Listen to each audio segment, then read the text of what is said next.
Ujú. ¿Ya comenzó a grabar? Perfecto, vamos a iniciar entonces con nuestra sesión. Pues de nueva cuenta, bienvenidas y bienvenidos, muy buen día en esta segunda mitad de la sesión sobre complejo de seguridad, el tema del Indo-Pacífico. El día de ayer estuvimos dialogando, diré que debatiendo, pero sinceramente creo que me emocioné y hablé también mucho sobre la situación que estamos viviendo en el Indo-Pacífico, esta competencia estratégica que se está dando frente al ascenso de China. Y obviamente, cuando lo digo así, lo veo sobre todo desde la perspectiva del grupo del Quad, decíamos Estados Unidos, Japón, Australia, la India, ¿sí? En esta dinámica que se ha ido generando en la región, donde paulatinamente los temas de seguridad se han ido compartiendo en la región. Decíamos que antes eran más divididos cada región en Asia, pues sobre todo noreste, sureste, el sur de Asia tenían sus propias dinámicas, pero se han ido acercando, han ido dialogando, se han ido vinculando en temas económicos, en temas políticos e inclusive ya en temas de seguridad. ¿Sí? Tanto en un sentido tradicional como cooperación militar, como también lo hacen en rubros que podemos considerar no tradicionales, como cooperación frente a desastres naturales, cooperación tecnológica, incluso en frente a la pandemia, han establecido diálogos y mecanismos ahí de cooperación entre estos países. Entonces, nos habíamos quedado en esta parte histórica para hablar de la construcción del Indo-Pacífico. Voy a compartir pantalla para ver dónde nos habíamos quedado. Ahí está. ¿Me confirman, por favor, cuando esté visible? Ujú. Sí, ya se ve. Perfecto, muchas gracias.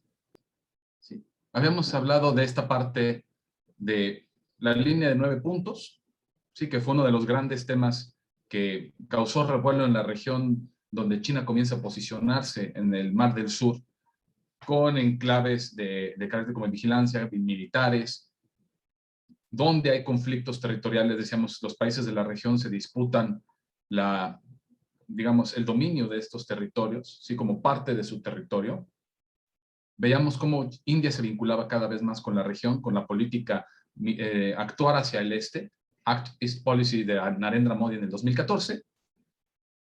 Comentábamos también cómo ASEAN parecía convertirse en un tablero de juego, ¿sí? Donde más que ser el eje de la integración regional, se estaba convirtiendo en el espacio donde se disputaba la influencia, sobre todo por un lado de China, por el otro lado de Estados Unidos y de sus aliados, que incluso, lo comentamos en su momento, podíamos pensar que se daba un doble juego donde se habla por un lado de la integración, el diálogo, pero por otro lado la competencia que no deja de haber, que ha incluso golpeado al grupo de ASEAN, en el sentido de que incluso no han llegado a consensos en algunas ocasiones. Decíamos, el 2012 fue icónico porque fue la primera vez que no logran una declaración conjunta, justamente por esta situación de la presencia de China en el Mar del Sur, ¿no? Donde Camboya, que era la sede de ese año, de la reunión de ASEAN, no estaba de acuerdo con que se incluyera ese tema en la declaración y al final, pues no, como tiene que ser por consenso, no se logra un consenso, no sale declaración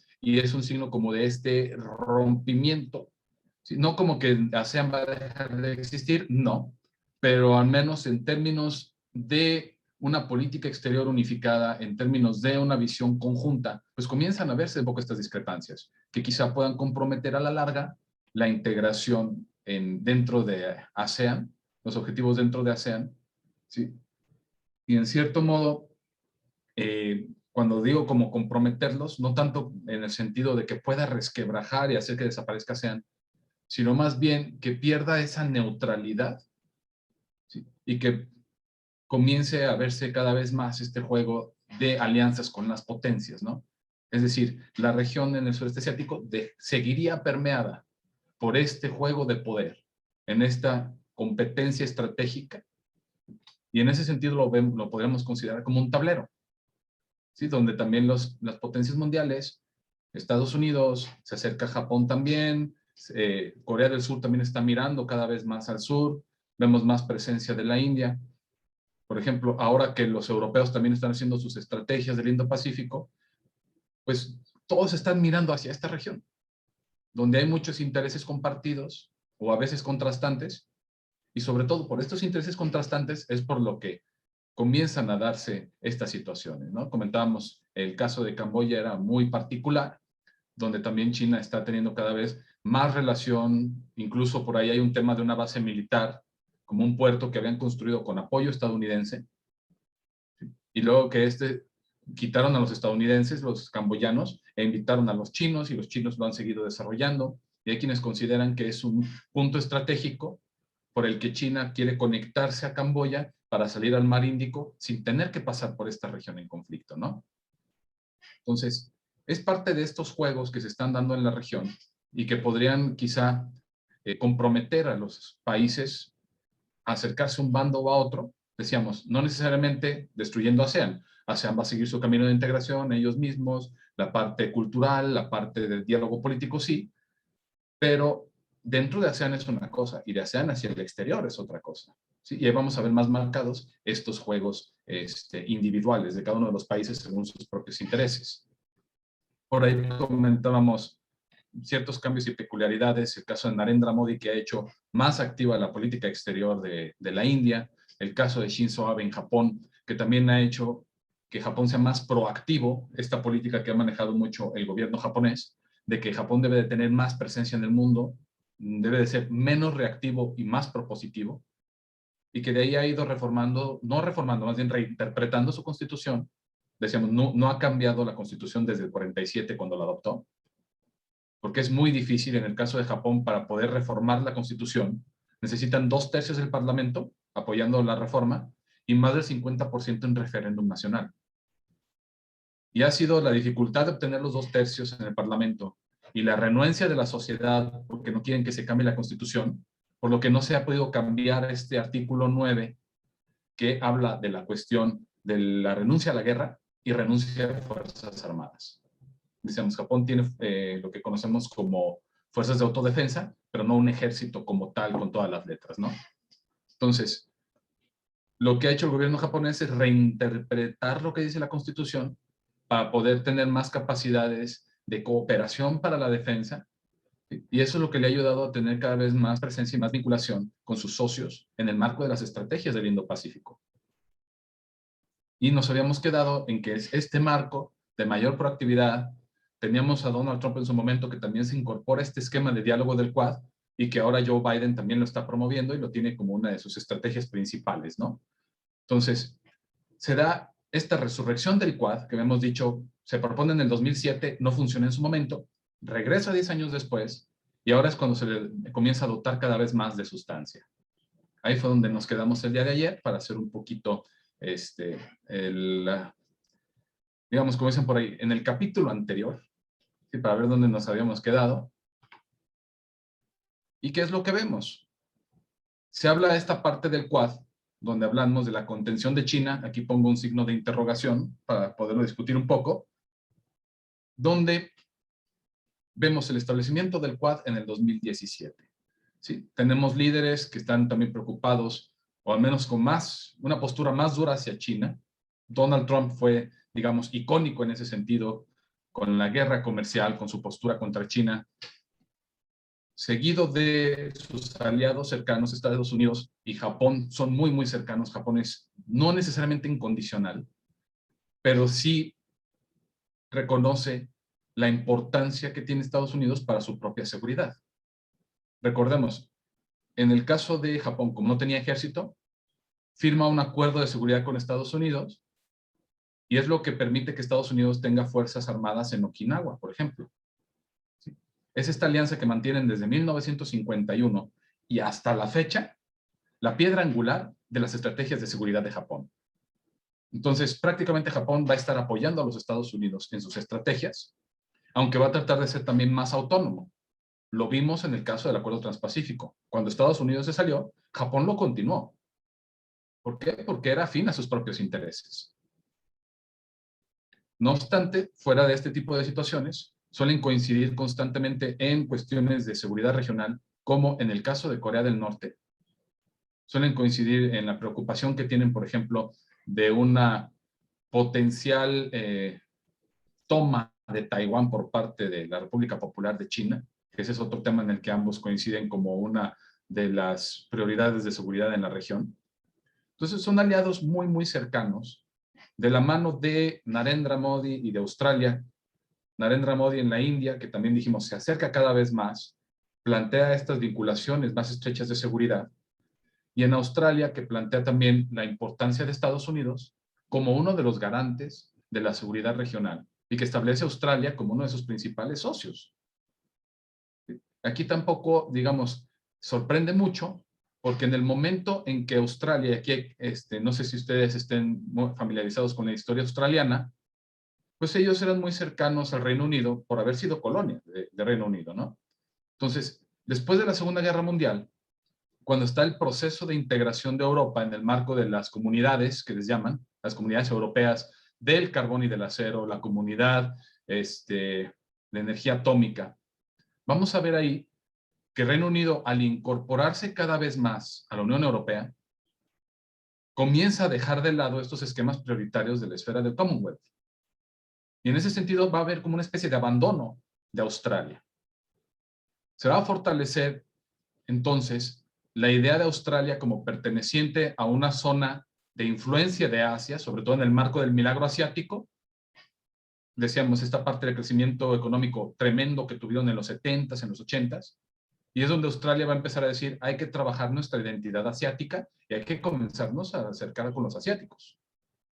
De la mano de una alianza con los Estados Unidos también para garantizar la seguridad de la zona. De ahí viene el famoso ANZUS, que es A de Australia, NZ de Nueva Zelanda, US de United States, Estados Unidos. El ANZUS, una estrategia, una alianza de seguridad regional, sí, donde ellos establecen también como países de identidad occidental o herencia occidental pegados a Asia, de herencia anglosajona, ¿sí?, que se convierten en aliados naturales de Estados Unidos. Por ahí también se maneja esta idea de los llamados 5 ojos, como el mundo anglosajón, como Estados Unidos, Canadá, Reino Unido, Australia y Nueva Zelanda, los países de herencia anglo, que tienen también una alianza de seguridad, ¿sí? Se conoce como los 5 ojos. Entonces, es natural ver también cómo se incorpora Australia a estos esquemas. Digamos que la novedad aquí fue cómo se acercó la India.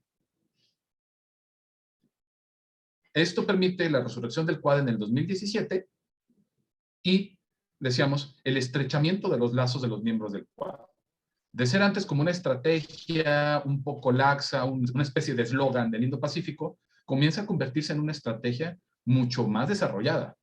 Decíamos, se dan las reuniones 2+2, que antes eran solamente como reuniones esporádicas en nombre del Quad y del Indo-Pacífico. Después se establecen mucho más institucionalizadas. Decíamos 2+2 porque cada una de las partes mandaba a sus ministros de defensa y relaciones exteriores a las reuniones. Sí, decíamos a los niveles más altos de gobierno, y de ahí después se dan las cumbres presidenciales. Tuvimos las cumbres virtuales por la pandemia y apenas este año tuvieron su primera reunión formal, de hecho fue el mes pasado, en septiembre, su primera reunión presencial en Estados Unidos, ¿no? Entonces, vemos estos esquemas de diálogo, de integración en temas de seguridad. Lo interesante aquí es, ¿qué es lo que han planteado en el Indo-Pacífico? Y aquí es por eso que pongo el signo de interrogación en lo de la contención de China. Y aquí es donde podemos preguntarnos, ¿cabe China en el Indo-Pacífico también? ¿Qué es lo que se plantea con esta estrategia? Lo comentábamos un poco ayer, venía también en la lectura por ahí un poco la postura de cada país. ¿Cuál es la situación aquí? A grandes rasgos, si uno lee la parte del Indo-Pacífico, las estrategias que tienen los países, Estados Unidos parece ser el que tiene la postura más dura, ya lo habíamos comentado, que ve una mayor competencia por parte de China, que lo ve como un estado que no sigue las reglas del juego, sí, que viene como un agente disruptor del orden internacional, ¿sí? Y en ese sentido tiene una postura más dura de hacer frente a esta reciente influencia de China en diversos rubros, ¿sí? No solamente en la cuestión de la presencia militar, no solamente por el carácter económico que tiene también la competencia entre ellos, sino por ahí hay unos nuevos rubros que han ido surgiendo. Probablemente ustedes también estén familiarizados con el término de ciberseguridad, Sí, que ahora también es uno de los grandes temas en la agenda internacional. Que por cierto, ahora que México está en el Consejo de Seguridad de las Naciones Unidas, creo que le toca la presidencia ahora en noviembre, pues vamos a ver cómo maneja varios de estos temas, ¿no? Porque tenemos la agenda de la cuestión de la ciberseguridad, la cuestión de la competencia estratégica en el término de la salud. Sí que se ha dado también esta llamada competencia de la diplomacia de vacunas, que es otro rubro importante. A los maestros que nos vacunaron con CanSino, por ejemplo, no podemos entrar a Estados Unidos. Y es parte también de esta dinámica que se ha venido dando, que es competencia en espacios que antes podríamos considerar como que no necesariamente tenían que ser de carácter estratégico, no tendría por qué haber competencia en esos rubros, pero que se están convirtiendo en nuevos nichos de influencia, o quizás siempre han estado, pero no los habíamos tomado en cuenta, ¿sí? Y que ahora están cada vez más presentes en estos discursos. La pregunta del millón, si es un Quad contra China, si cabe China en el Indo-Pacífico, pues no es fácil de responder. ¿Sí? Porque no deja de haber una especie de, vamos a decirlo así, contradicciones en la manera en que los países se conducen con China. El caso de Japón es muy particular en ese sentido, porque Japón es muy cercano en términos económicos, pero al mismo tiempo es un país con el que tiene pleitos históricos importantes, sigue existente el reclamo por los abusos cometidos en la Segunda Guerra Mundial, que es algo que todavía lo maneja mucho China y Corea del Sur, sobre todo Corea del Sur lo maneja muy fuerte contra Japón. Han sido un tanto frías las relaciones políticas. De hecho, es muy icónico el encuentro cuando se reúnen Shinzo Abe de Japón y Xi Jinping de China. En sus primeros encuentros, sí tenían una cara de pocos amigos, se saludan sin nada de gusto, solamente para posar por la foto. Y eso era como muy icónico de la relación bilateral, donde en términos políticos eran muy distantes, a pesar de que económicamente son muy cercanos. Entonces, ¿cómo establecemos esta línea entre una contención, pero que tampoco afecta a sus propios intereses? Obviamente muchas personas cuando hablan de la posibilidad de una guerra con China, a veces omiten esta parte de que hay una fuerte interdependencia económica por diversas cuestiones. Las inversiones, las cadenas productivas, los productos manufactureros chinos, entonces, por ejemplo, el acero que también ha sido muy importante. Hay una gran cantidad de elementos que en caso de un conflicto armado comprometerían también, digamos, parte de las economías de los estados, ¿no? Por esta fuerte interdependencia que se ha generado por la evolución misma del carácter del comercio internacional. No es que vendemos productos terminados en otro país, sino que dado el comercio de partes, lo que pasa en un lugar afecta a todos. Y lo estamos viviendo ahorita con la carencia de chips, sí que se está dando sobre todo en China, por ejemplo, y que nos está frenando todo lo que tenga que ver con alta tecnología. Junto a los problemas logísticos que estamos viviendo, que hay quienes dicen que de aquí al año que viene van a seguir aumentando los precios, puede haber carencia de productos en algunos rubros, que a lo mejor ahora que viene el Black Friday en Estados Unidos, que viene la Navidad, va a estar medio duro toda la competencia, ¿sí? Que les van a encarecer los precios de los juguetes, de los productos, etcétera. Pues tiene que ver con esta situación de interdependencia, donde lo que pasa en un lugar afecta al resto de la cadena. ¿Sí? Como cuando fue también lo del tsunami que pegó a Tailandia, ¿sí? Que es uno de los grandes espacios también de producción automotriz en la zona, pues paralizó toda la cadena productiva de la región. Entonces, dada esta interdependencia, y por eso es el signo de interrogación, ¿el Quad está dispuesto a enfrentarse a China? No digamos solamente en términos militares, sino cómo de alguna manera pueden intentar como tratar de frenar esta influencia que ellos sienten que les está comiendo el mandado, que lo ven como una amenaza, pero al mismo tiempo sin que esta competencia, sin que estas acciones puedan acarrear mayores controversias con China, que pueda afectar sus propios intereses en esa relación con China. Y es donde veíamos esta ambigüedad también. Lo comentábamos en el caso de ASEAN, por ejemplo, obviamente a ASEAN le interesaría un Indo-Pacífico donde quepa China. por la importancia que tiene para la región, por su peso económico, por su peso político. A nadie le conviene dejar a China fuera. Preferirían que estuviera dentro de la región, siempre y cuando también se comprometiera a sujetarse a derecho internacional, a respetar derechos humanos, a actuar conforme a las reglas del multilateralismo y el diálogo, ¿sí? Y esa es la parte, digamos, central de todo este debate, ¿no?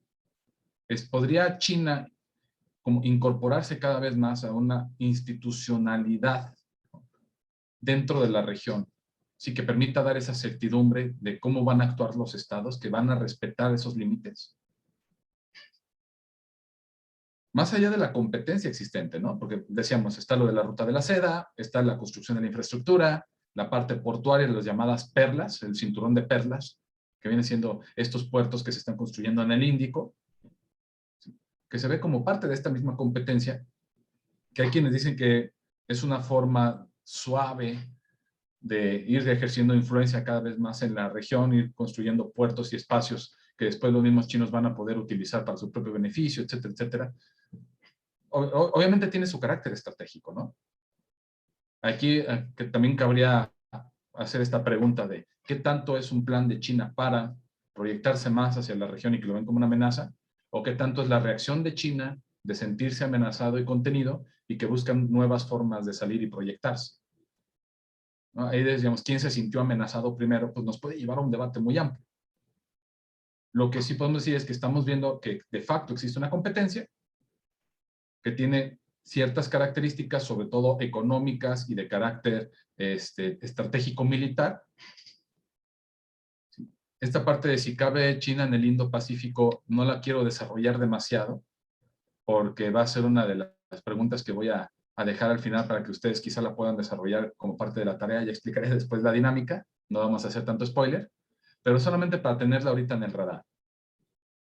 Y la pregunta del millón es, hemos dicho, la percepción de China, la competencia, pues vamos a ilustrar entonces esa competencia para entender un poquito más el carácter que tiene. Para eso voy a referirme a una serie de estadísticas que les comparto. Por ejemplo, ignoren la numeración, es parte de mi proyecto de tesis doctoral. Bueno, ya tesis doctoral, ya terminé hace 3 semanas el doctorado.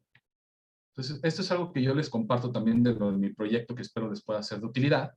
Esto es una ilustración del gasto militar que ejercen los países de la región entre 1991 y el 2019. La línea azul es Estados Unidos. Sí, vemos que su gasto militar se mantiene más o menos igual en los 90s. Y después del 11 de septiembre, de los atentados terroristas, tiene un aumento sustancial. Sí, esto es en miles de millones de dólares. Hasta el 2009-2010, que tenemos también lo de la crisis en los Estados Unidos, cuando se da la crisis inmobiliaria, baja un poco y luego comienza a recuperarse para el 2016-17 aproximadamente. Sí, más de 700,000 millones de dólares en gasto militar estadounidense. Vamos a ver el caso de China, que es esta línea como rojo de color más oscuro. ¿Sí? Si vemos en los 90 era un gasto mínimo comparado con lo que hacían otros países. ¿Sí? Inclusive Japón gastaba más. Japón es la línea verde que está un poquito más arriba. Pero va a ser después de los 2000 de la mano de su desarrollo económico, cuando despega, sobre todo finales de los 90, principios de los 2000, que aumenta cada vez más su gasto militar. Poco, si se quiere, en comparación con lo que gastan los Estados Unidos, pero se convierte en el gasto militar más grande de entre los miembros que estamos analizando. Japón se queda más o menos estancado al mismo nivel. Recordemos que Japón tiene varias restricciones, entre ellos hay una especie de regla no escrita, de que no puede gastar más del 1% de su Producto Interno Bruto para fines militares. No es una ley como tal, pero nadie lo ha querido cruzar, y es de que incluso hasta la fecha los gobiernos más nacionalistas, para no pelearse con el pueblo japonés y no perder popularidad, no se han atrevido a cruzar esta línea, ¿no? Porque lo consideran como un indicador de un naciente militarismo japonés. El caso de la India también fue mínimo en los 90s. En los 2000 todavía se mantiene bajo y comienza a tener un poquito de despegue, no obstante que permanece todavía por debajo de los 100,000 millones de dólares. Sí, prácticamente es como 3-4 veces más chiquito que el gasto de China. Australia es la línea azul que permanece aquí muy pequeña. Y el grupo de ASEAN en su conjunto, los 10 países de ASEAN, son la línea roja de color más fuerte que tenemos aquí, que también permanece a un nivel bajo. Incluso 10 países juntos, estos 10 miembros de ASEAN, gastan menos que Japón. Entonces, aquí vemos en esta gráfica, de manera ilustrada, un poco esta parte del ascenso militar de China, cómo comienza cada vez más a invertir en su propia defensa, en el desarrollo de tecnología militar, que no significa que Japón y Australia sean insignificantes, al contrario. Cada uno, digamos, tiene sus propios rubros de especialización, que eso también es muy importante analizar, es muy interesante verlo, porque muchas de las fuerzas que poseen en los mismos japoneses, los mismos australianos, incluso la India, no necesariamente pueden ser utilizadas para su propia defensa, sino que pueden ser utilizadas para coordinarse y ayudar a fortalecer la proyección de la misma fuerza de los estadounidenses. Un ejemplo de ello, rapidísimo. En el caso de la guerra de Irak, ustedes recordarán lo de la invasión de Estados Unidos, se salta lo debatido en Naciones Unidas y de la mano de sus aliados europeos, sobre todo por ahí Reino Unido, España, se lanza a Irak. En ese momento Japón también se incorpora y comienza a ayudar a los Estados Unidos en sus operaciones en la región, y lo que hace Japón es mandar barcos que ayuden a los estadounidenses a reabastecerse de combustible, por ejemplo. Así que esa es una forma en la que los japoneses ayudan en un rubro, digamos, estratégico, más no militar directamente, apoyan a la provisión de Estados Unidos, pero sin ellos meterse directamente en cuestiones militares. Y aquí me gustaría ilustrar un poquito esa parte. A ver, voy a apelar aquí un poquito a lo de la tesis del doctorado de nueva cuenta. Ahí discúlpenla, sin afán como dicen ahí, sin afán de presunción ni nada, solamente por compartir. Esto es un anexo que le puse al proyecto. Es de una fuente que se llama Global Firepower Index, que muestra a rasgos generales las capacidades militares que tienen los países. Aquí lo que me gustaría que viéramos un poquito, y se va a ver quizá un poco pequeño, esta es la capacidad militar que tienen los Estados Unidos, ¿sí?, en términos generales. De acuerdo al Global Firepower Index, dicen que Estados Unidos es el país más poderoso. Aquí podría ser cuestionable un poco el índice que ellos desarrollan, porque lo ven más en cantidad que en calidad de las Fuerzas Armadas, ¿no? Pero a mí lo que me gustaría que viéramos sobre todo es el poder tanto marítimo como aéreo que tienen los Estados Unidos. Si lo comparamos en términos de población, tiene una posición importante, tercer lugar en población a nivel mundial, fuerza disponible, el tercer lugar con más de 146 millones de potenciales soldados, adecuados para el servicio 121 millones, población que alcanza la edad para el servicio militar al año, cada año tiene quizá disponibles 4 millones más de potenciales soldados, pero realmente aquí lo interesante es personal militar total. Se supone que son más de 2 millones de personal militar, del cual activo es más casi 1,5 millones, en reserva 845,500, sin fuerzas paramilitares. Si vemos poder terrestre, tiene una enorme cantidad de vehículos blindados. Y aquí lo que me gustaría que viéramos, fíjense en el poder aéreo, posición número 1 en todos sus rubros. Es el país con más fighters, con más fuerzas antiaéreas, con más aviones de ataque a tierra, con más aviones de transporte, con más aviones de entrenamiento, para misiones especiales, proveedores aéreos de combustible, también es el número 1, helicópteros es también el número 1, y de ataque a tierra también. En todos los rubros, en poder aéreo, Estados Unidos es el más poderoso. Y tiene sentido. Estados Unidos es el único país cuya proyección de seguridad es global. En el momento en que se coloca como el hegemón, en el momento en que implosiona la Unión Soviética y Estados Unidos se posiciona como el gran vencedor, ¿sí? Toma este papel como de policía del mundo. Y obviamente lo que pasa en cualquier latitud, como policía del mundo, le interesa a Estados Unidos. ¿Y de qué manera puedes proyectar tu poder? Es decir, ¿cuáles son las mejores tecnologías, los medios que te pueden permitir llegar más rápido, atacar más rápido? Pues particularmente el poder aéreo. Y en ese tenor tiene sentido que Estados Unidos haya desarrollado el poder aéreo, ¿sí?, a este nivel, de la mano del poder marítimo. ¿Sí? Es el número 1 en portaaviones, obviamente, portaaviones para proyectar su poder aéreo desde el mar. Recordemos, poder aéreo en el que tiene la posición número 1 de acuerdo a este ranking. Portahelicópteros también es el número 1. Destructores también es el número 1. Sí, entre otros rubros como submarinos, patrulleros, corbetas, donde hay otros países que resaltan más. Pero es interesante ver cómo tiene esta capacidad de proyección de su fuerza Estados Unidos. ¿Sí? Sobre todo el poder aéreo aquí es importantísimo, porque no es solamente lo que dispone, sino cómo lo proyecta. Y aquí tendríamos que ver de la mano de la presencia de bases militares estadounidenses. Okinawa, por ejemplo, ya lo mencionábamos. Por ahí los posibles acuerdos de seguridad que se han ido planteando en la región, está como lo de la alianza que se ha tenido con Filipinas, están los diálogos actuales con Taiwán, donde acaba de decir la presidenta de Taiwán que se están capacitando a los soldados taiwaneses por parte de fuerzas estadounidenses. Así que ese es otro rubro importante al que hay que darle seguimiento.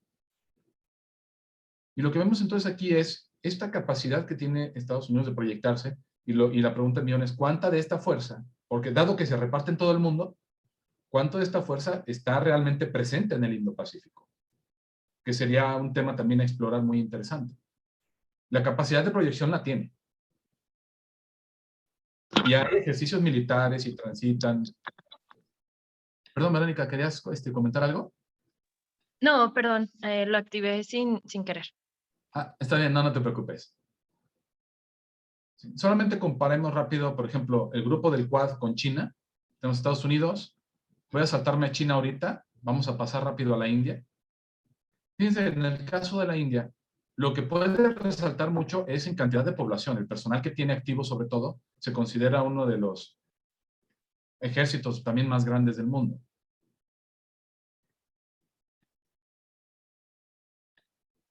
En fuerza de poder aéreo no resalta, ni mucho menos en el marítimo.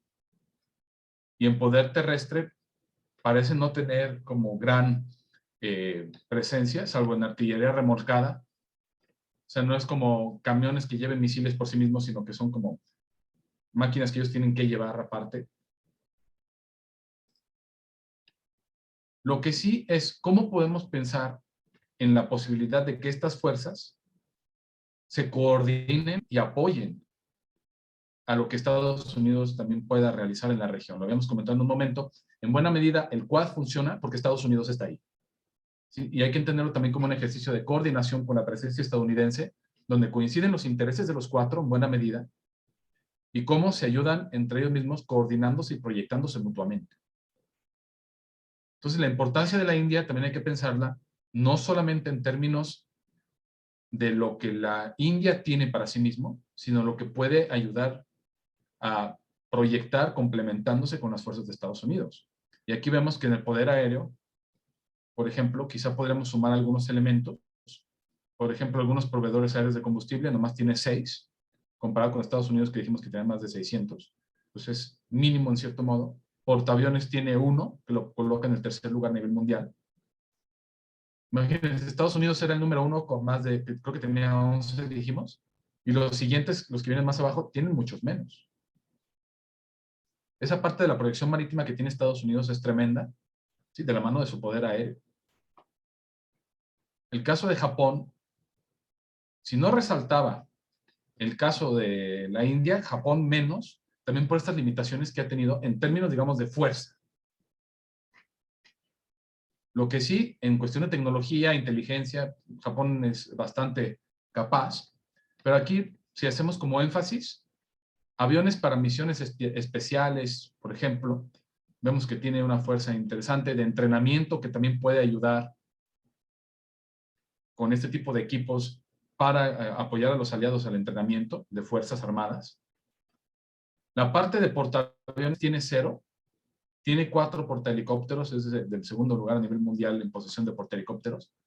Que aquí hay algo interesante. El gobierno japonés está transformando estas fuerzas, está ampliando las plataformas de sus portahelicópteros para convertirlos en portaaviones, buscando proyectar una fuerza aérea y al mismo tiempo servir también de apoyo en esta alianza con los Estados Unidos. Entonces vemos también cómo estas fuerzas no solamente pueden ayudar a la propia proyección, sino lo que decíamos, a la coordinación, y que son transformables, pueden aumentar en número, pueden cambiar de características. Y en el caso de Japón lo estamos viendo que busca adaptarse a estas nuevas exigencias de la competencia que tiene la región. El caso de, bueno, aquí estamos en Indonesia y la India, Australia, Indonesia, caray. Aquí está Australia, que lo que vemos también está en una posición relativamente baja comparado con los demás. En ninguno de los rubros está en el top 3. Lo más cercano en el 4 es en portahelicópteros, que también son relativamente pocos, son 2 portahelicópteros. Y la pregunta del millón es, si son muchos, si son pocos, ¿en relación con qué o quién? Lo comentábamos. Pues en particularmente frente a China. Ahora sí vamos a ver qué es lo que tiene China para compararlo. Aquí está la India, aquí está China. En términos de población, en términos de tamaño de ejército, se considera el número 1 a nivel mundial, sí, tiene más de 2 millones de personal activo. Un ejército total cerca de más de 3.300.000, un aproximado. Como no son números específicos, aquí el ranking no dice quién es más poderoso o quién menos. Pero al menos en personal activo es el que tiene el ejército más grande. En poder aéreo lo ha ido desarrollando cada vez más, sobre todo de contraaviones, ¿sí? Los fighters de aire contra aire. Artillerías también lo ha ido desarrollando cada vez más. Es decir, a sabiendas de que el poder aéreo es el que tiene mayor proyección, sobre todo de un potencial rival o enemigo de China, también ha ido desarrollando capacidades antiaéreas importantes. De hecho, ahora hay una competencia muy importante donde está Rusia, donde está China, donde está Estados Unidos, por esta cuestión de los misiles hipersónicos, ¿sí? Que puedan superar estos escudos antimisiles y se puedan convertir en armas efectivas de ataque. Otro rubro importante que estamos viendo es el marítimo, ¿sí? Donde la parte como de fragatas, que es también como para vigilancia, submarinos también es del número 1 a nivel mundial, ¿sí? Que es vigilancia, que es protección territorial. Sí, vemos que cada vez está teniendo una proyección, una presencia más importante. Portaaviones dice que está en segundo lugar a nivel mundial, pero además tiene 2. Comparado con los 11 que tiene Estados Unidos, que es el número 1, pues la presencia de portaaviones estadounidense es mucho más robusta. Pero aquí lo curioso, ¿sí?, es que si lo vemos en una perspectiva amplia y tomamos en cuenta lo que es la característica principal del Indo-Pacífico, es que son mares, ¿sí?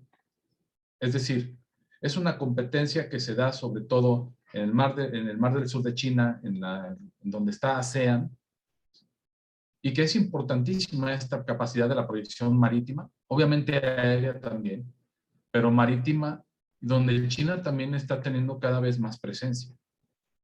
Entonces, es interesante, aunque decíamos, puede ser cuestionable esta parte de qué características tienen, porque estamos viendo cantidades y no calidad de las mismas. ¿Sí? Por lo menos nos da un primer acercamiento para que nosotros podamos reflexionar e ir viendo cómo se están desarrollando las capacidades de los estados. Obviamente, esto es de las capacidades que tienen acorde al Global Firepower Index en 2021. Sería interesante ver los últimos 10 años, 15 años, ¿sí?, para ir viendo cómo van evolucionando esta cantidad de fuerzas en cada uno de los países, y viendo si efectivamente China está haciendo focus en alguno de estos rubros específicos. Al menos en lo que es poder aéreo y poder marítimo, sí vemos que ha tenido un crecimiento enorme en los últimos años. Pues era solamente para compartir un poquito este insight de la evolución del poder militar de China. ¿Sí? Es decir, está creciendo su gasto, sí, pero también en qué gasta. Obviamente en capacitación, en desarrollo tecnológico, ¿sí?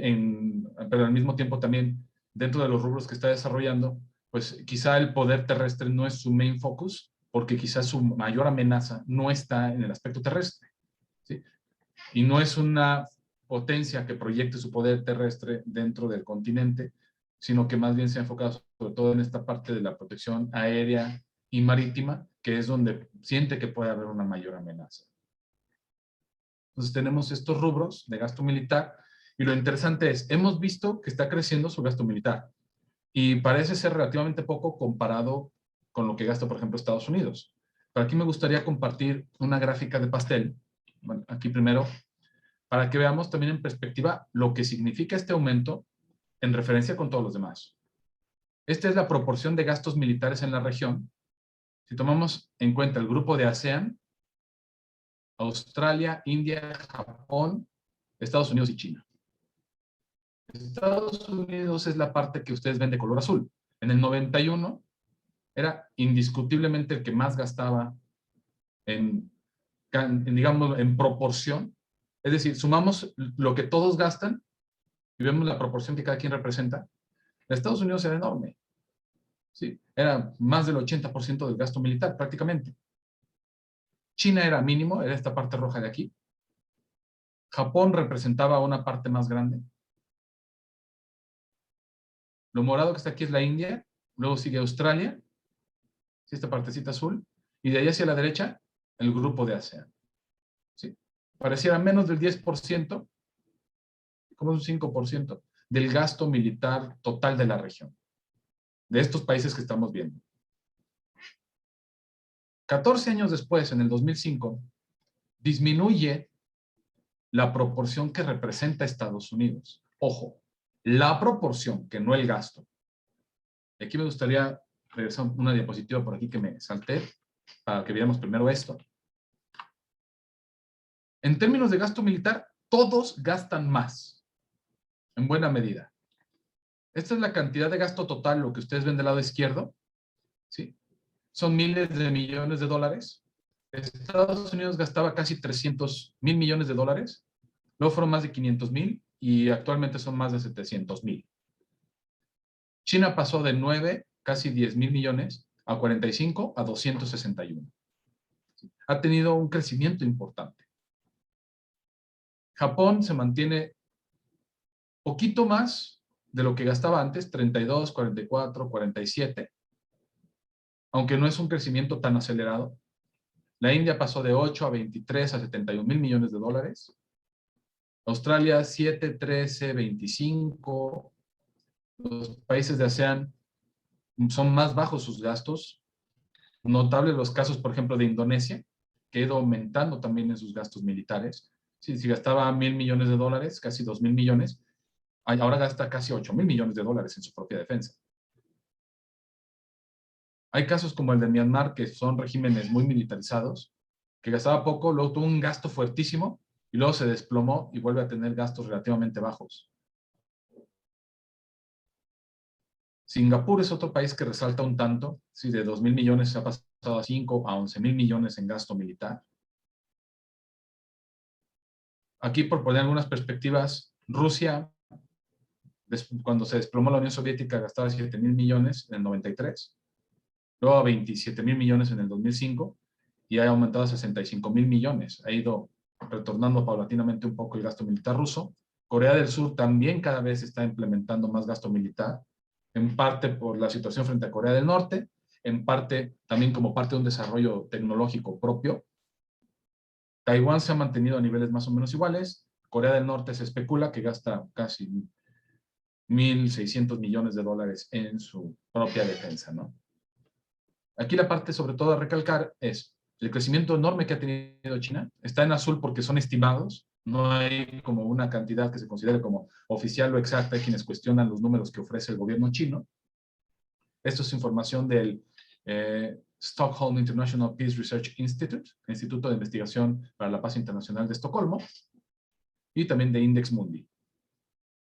Entonces vemos, todos han aumentado su gasto militar. Aquí la parte interesante, como porcentaje del Producto Interno Bruto, hemos visto que en buena medida hay disminuciones. El Estados Unidos representaba casi el 5% de su Producto Interno Bruto el gasto militar, ha bajado al 3.4%. En China ha bajado al 1.9%, Japón se ha mantenido casi igual, no se anima a pasar del 1%. La India ha bajado al 0.4%, Australia 1.9%. Lo que quiere decir esto es, los países han aumentado su gasto militar en términos absolutos, pero en términos de tamaño de su economía, la economía crece más de lo que crece su gasto militar. Entonces, en proporción representa menos. Que esta es una parte muy, muy interesante también de ver. Decíamos, por ahí de repente salta una que otra excepción, pero más o menos la tendencia que vemos es esa.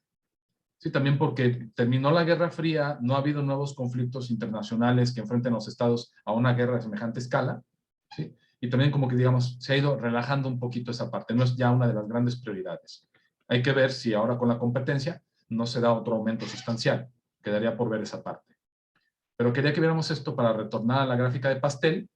Entonces decíamos, todos han aumentado su gasto militar, pero no todos lo han hecho al mismo rubro, ¿sí? A la misma proporción.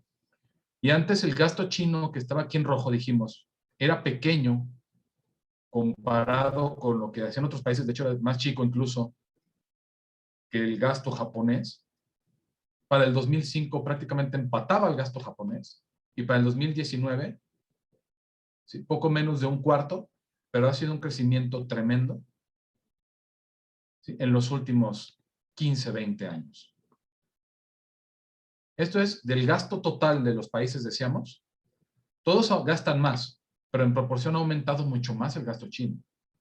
La presencia de Japón en ese tenor se ve disminuida. La India también ha tenido un poco más de presencia.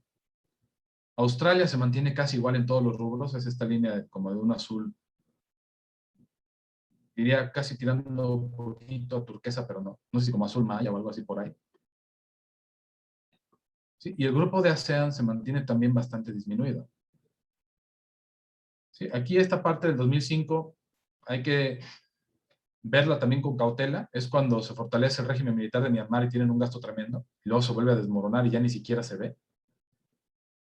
Pero el gasto de ASEAN es pequeño comparado con el que están teniendo las demás potencias. Y esto es importante porque también demuestra un poco esa situación que está teniendo ASEAN dentro de esta competencia, ¿no? Donde se están fortaleciendo, donde se ve una mayor presencia china, lo que decíamos, que Estados Unidos está viendo que está surgiendo un competidor también militar y que se han ido generando estas tensiones.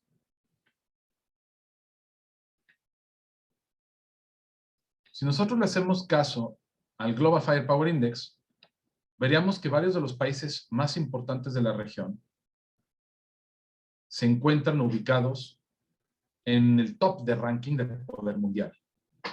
En este caso, por ejemplo, Estados Unidos se supone que es el país más poderoso del mundo. En segundo lugar, aquí abajo está Rusia, en términos de posesión de capacidades militares. No lo puse en orden, lo puse como lo manejé en la tesis, haciendo énfasis en los países de arriba. Tenemos a Rusia, por ahí no tan involucrada con el Indo-Pacífico, pero sí con ciertos acercamientos, con ciertas posturas similares a China.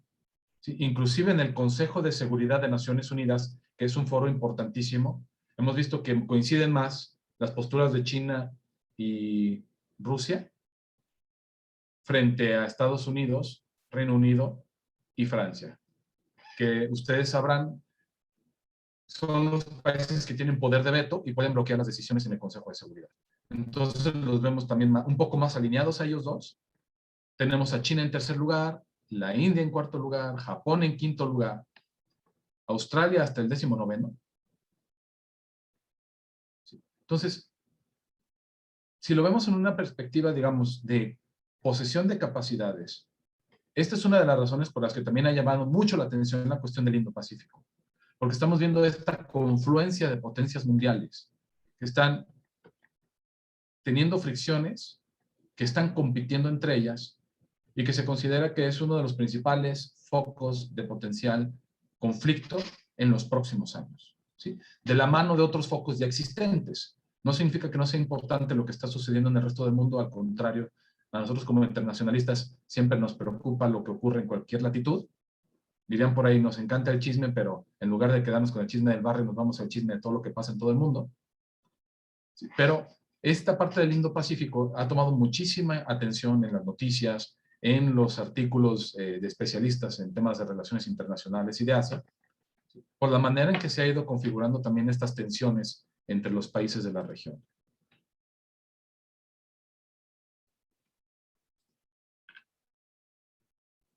Esto que hemos comentado hasta ahorita tiene que ver sobre todo con la parte militar, ¿sí? El aumento militar de China, la posesión de capacidades, decíamos, sobre todo aéreas y marítimas que ha ido desarrollando. Mencionamos por ahí también el caso de los misiles supersónicos, que es otro gran tema que se está manejando de la mano de otros rubros como la ciberseguridad, que es otro de los grandes temas que se ha ido debatiendo últimamente también en este marco. Pero ¿qué pasa con la competencia económica? Mencionábamos que es otra de las dimensiones importantes que no solo ha acercado a los países de la región, comentamos también ayer el milagro económico asiático, el esquema del vuelo de los gansos, la derrama económica de inversiones japonesas, que ayudó a generar esta época de prosperidad en los 70s y 80s. Lo comentamos un poco ayer. Decíamos después, se da la explosión de la burbuja japonesa, es una crisis que le toca vivir a Japón. Para resumirles esta parte, que tiene que ver también con ese liderazgo que tuvo Japón y luego lo perdió, en buena medida. O al menos, mejor dicho, se ha ido erosionando ese liderazgo económico que tenía. Japón sufrió algo relativamente similar a lo que pasó con Estados Unidos en el 2007-2008. ¿Sí? Que fue esta explosión de una burbuja de especulación en el sector inmobiliario.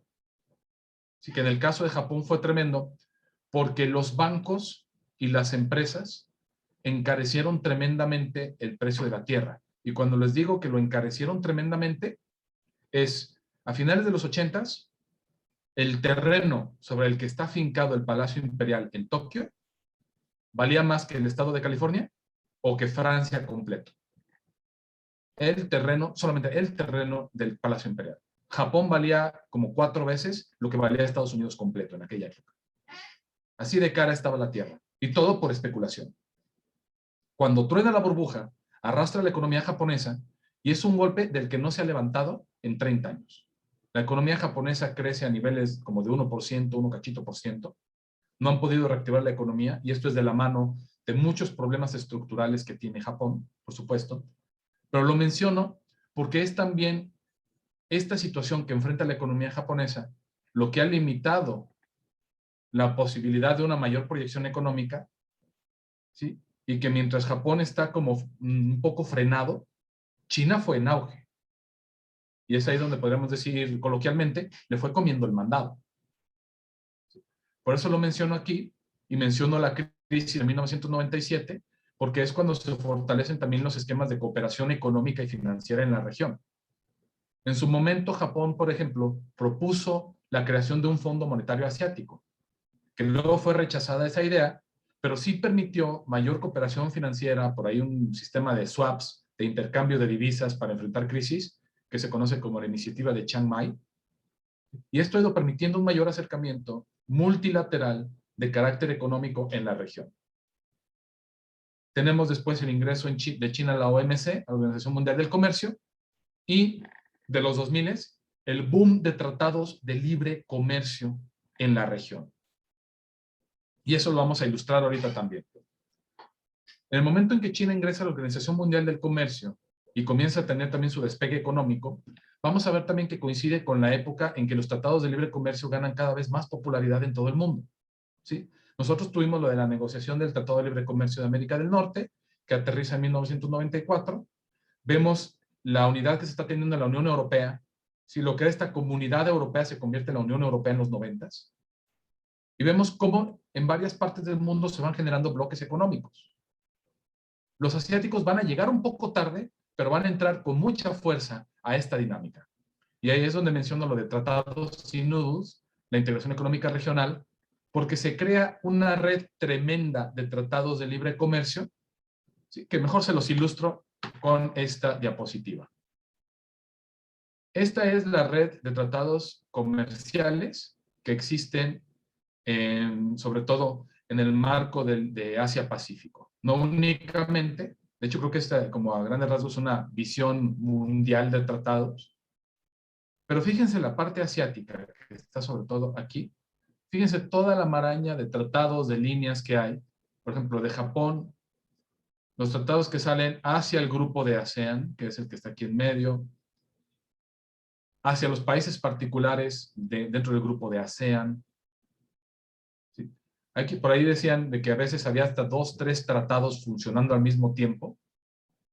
Por ejemplo, de que si Japón tenía un acuerdo con, vamos a ponerlo, por ejemplo, con Singapur, a veces regían 2 o 3 tratados al mismo tiempo, de si había un acuerdo regional en el marco de ASEAN, si había un tratado de libre comercio con ASEAN, y si había un tratado de libre comercio en particular con Singapur. ¿Sí? Entonces, a veces había demasiadas iniciativas que complicaban el comercio porque debías de tener en cuenta varios tratados a la vez, que complicaban más el comercio si consideramos las cadenas de producción, donde yo tengo una planta en Indonesia, entonces voy a ver las características de los tratados que tengo con Indonesia. Pero luego mis productos en Indonesia, a lo mejor autopartes, se van a ir a Tailandia. Tengo que ver los acuerdos que hay dentro de ASEAN, porque ambos son del grupo de ASEAN, y luego tengo que ver si hay otro acuerdo particular de Vietnam, de Filipinas, de Indonesia, de Malasia, donde esté produciendo, para mandar a Tailandia. Y luego tengo que ver qué tratados hay de Tailandia al país donde quiero mandar el producto final. Si pensando, por ejemplo, soy Nissan, soy Toyota, estoy produciendo automóviles, tengo que ver todos los tratados que rigen las relaciones entre todos los países que están dentro de la cadena de producción. ¿Sí? Y a esto se le conoce como el spaghetti bowl o el noodle bowl, como el tazón de tallarines, el tazón de fideos, por toda la maraña de tratados que se hacen. Entonces, esta es la enorme época de los booms de tratados de libres comerciales, que lo vamos a ilustrar un poquito mejor con esta gráfica. La línea morada que aparece aquí es la cantidad de tratados comerciales del 91 al 2020 por región. El morado es el total de todos los que hay en el mundo. ¿Sí? De ser cerca de unos 30 tratados vigentes en el 91, fueron más de 300 para 2019. ¿Sí? Hemos visto un gran auge del libre comercio y de la firma de tratados, particularmente empinados de los más o menos como del 2000 al margen del 2015. Como en 15 años es donde hemos visto más firma de tratados más acelerada. El caso más sobresaliente es el de Europa, que es el que comienza su integración de manera un poco más fuerte y más temprana, ¿sí? Donde más o menos, es decir, si ellos tenían cerca de 10 tratados para 1991, ellos tienen más de 100 tratados pasando el 2019. ¿Sí? De distintas índoles comerciales entre los mismos europeos y de Europa con otras latitudes. Sin meternos a todos los casos, o sea, a lo mejor nos interesa un poquito el caso latinoamericano o norteamericano, pues Norteamérica, donde está ubicado México en términos geográficos económicos, pues digamos cerca de 50 tratados, igual que Centroamérica y el Caribe. Sudamérica está un poquito más elevado, ellos tienen más de 50, andan como los 60, poquito más. Fíjense en el caso asiático, sobre todo Asia Oriental, que es lo que nos interesa ahorita, la línea de color negro. Eran mínimos sus tratados, eran de las regiones que menos tenían tratados al entrar el siglo XXI. Comparable a Oceanía, particularmente Australia y Nueva Zelanda, que sigue siendo la región con menos tratados. Adelante, Silvia. Gracias, profesor. Yo quería preguntarle si estos son tratados unilaterales y bilaterales o multilaterales o están considerados ahí también los de entre organismos. Por ejemplo, entre ASEAN y Mercosur o entre el TPP y... Según yo son todos, de todo tipo de tratados comerciales. Ok. Incluso entre bloques. Esto es, según como lo maneja la Organización Mundial del Comercio, como ver todos los acuerdos que hay en funcionamiento, dicen por Independientemente región. de si son... Ajá. Ajá. O sea, como independientemente del carácter, es como la cantidad de tratados que han surgido. Sale. Muchas gracias. No hay de qué. Entonces vemos aquí, del 91 al 2001, se mantiene plano. ¿Sí? No hay un auge de libre comercio en los 90. El disparador va a ser, aquí hay varios factores. Uno de ellos es la apertura. ¿Ve? ¿Mande usted, perdón? Perdón, no. No hay problema, Silvia, no te preocupes. El disparador va a ser la entrada de China a la Organización Mundial del Comercio, ¿sí? Donde se van a comenzar a acercar cada vez más los países de la región con China y entre ellos mismos. El impulso desde ASEAN para la firma de tratados de libre comercio de los miembros de ASEAN con otros países del mundo y de ASEAN como bloque firmando tratados de libre comercio, que esa parte es bien interesante. Sí, porque tienen tratados tanto en lo individual como países, como en lo colectivo como bloque. También va a ser importante, por ejemplo, los giros políticos, la apertura que va a tener en su momento Corea del Sur, la apertura de Japón, ¿sí? Con el gobierno de Junichiro Koizumi, que va a ser quien va a impulsar cada vez más la firma de tratados comerciales con Singapur, con México en el 2004 también, por ejemplo. Y vamos a ver este boom tremendo que posiciona a Asia como la segunda región con más tratados después de Europa. Entonces, esto también explica un poco esta situación de complejidad en las relaciones regionales, ¿sí? Y de la situación del Indo-Pacífico por esta enorme interdependencia que se ha generado. Porque también la parte económica pesa muchísimo en los cálculos de los estados, por eso decíamos, se relaciona con el término geoeconomía que teníamos nosotros en la portada de las diapositivas y en el título de la sesión, porque buena parte de los cálculos, más allá de la cuestión de un conflicto con una potencia emergente que puede escalar a una tensión armada, pues es en buena medida también una competencia económica. Sí, digamos que es el rostro más fuerte de esta competencia. Y es justamente esta interdependencia lo que lo vuelve tan complicado. Porque no solamente se trata de tratar de ganarle espacios uno u otro, como ganar espacios de competencia o espacios de influencia, sino que también es reconocer que con quien estás compitiendo también es un socio importante. Entonces no se trata de ir directamente al conflicto, sino cómo balancear un poco esta parte de entre competencia y cooperación, que no está fácil, porque ambas funcionan al mismo tiempo. ¿Y cómo tratas de sacar adelante una de competencia sin afectar la cooperación ya existente? Un segundo, perdón.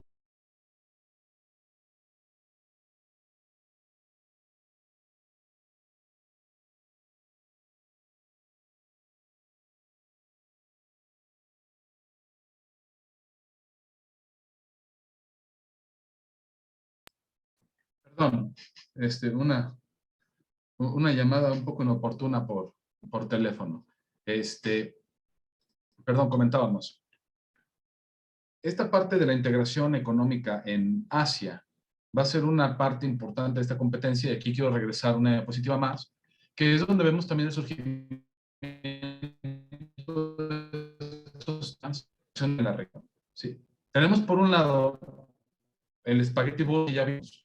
Estas relaciones comerciales entre los estados, más de carácter bilateral, que nos llevan a un planteamiento importante. ¿Cómo simplificamos el comercio? Esta red de tratados está dificultando esa relación. La respuesta simple es crear esquemas de cooperación mucho más amplios, multilaterales, que de alguna manera contengan lo que ya se está manejando en esos tratados bilaterales.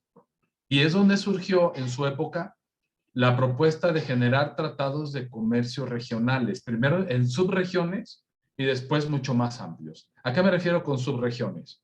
ASEAN ha trabajado desde hace mucho tiempo en las llamadas creación de las comunidades de ASEAN, sí que es esta comunidad política, económica y cultural. Y en eso planteaba también la integración cada vez más profunda en términos de libre comercio, pero cada vez tratando de entrar a sectores más amplios, como inversiones, ayuda, en sectores de cooperación tecnológica, por ejemplo, dentro de la región. Mientras que en el noreste asiático se planteaba la posibilidad de un tratado trilateral China-Japón-Corea del Sur, que nunca aterrizó justamente por estos pleitos que han tenido China, Japón y Corea, en relación sobre todo a la memoria histórica y a si Japón ha pedido perdón o no, realmente, por los abusos cometidos en la Segunda Guerra Mundial. Sí que es un tema muy amplio que nos puede dar para otra clase de 4 horas, pero el tiempo lamentablemente no nos va a dar. Pero vemos estos esquemas que se planteaban de integración.